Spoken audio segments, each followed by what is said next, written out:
আজকে সকাল সকাল চলে গিয়েছিলাম চিনি ফল পাড়তে। তোমরা হয়তো অনেকেই ভাবছো চিনি ফল আবার কি, তবে দেখো আমাদের ছোটোবেলার অনেক স্মৃতি জড়িয়ে আছে এই ফলটার সঙ্গে। আমরা ছোট সময় অন্য অনেক নামেও ডেকেছি, গ্রিক ফল, চিনি ফল, তবে এর হয়তো কোনো নাম আছে আমার জানা নেই। তোমাদের এলাকায় তোমরা হয়তো অন্য কোনো নামে চিনে থাকো এই ফলটাকে। এই গাছটা আলাদাভাবে লাগানোর প্রয়োজন হয় না, একা একাই হয়, যে কোনো জমিতে হয়ে থাকে এরকম।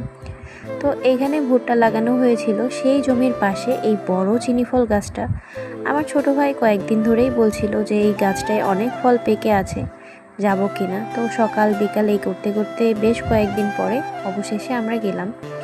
আর সত্যি গিয়ে দেখি সারা গাছে অনেক অনেক ফল হয়েছে, আর পুরো গাছটায় অনেক পাকা ফল ছিল। নিচের দিকের ডালগুলো খুব হাতের কাছেই ছিল, যার কারণে আমরা নিচে বসেই অনেকগুলো ফল পেড়ে নিয়েছিলাম পাকা পাকা। তারপরে আমার ছোট ভাই গাছে উঠে কিছু ফল পেড়ে নিয়ে আসলো, কারণ উপরের দিকটায় অনেক বেশি পাকা ফল ছিল। আর এই ফলগুলো এমনিতেই কিন্তু অনেক মিষ্টি, আর একেবারে পাকা যেগুলো সেগুলো কিন্তু খুব মিষ্টি হয়, যার কারণেই অনেকে চিনি ফল বলে এটাকে। তো আমাদের ছোটবেলার অনেক স্মৃতি জড়িয়ে আছে এই ফলের সঙ্গে, তাই অনেক দিন পরে যখন বলল আর না করলাম না। তবে বেশ কিছুদিন ঘুরিয়েছি সকাল বিকাল করে। যাই হোক, অবশেষে আমরা আসতে তো পেরেছি।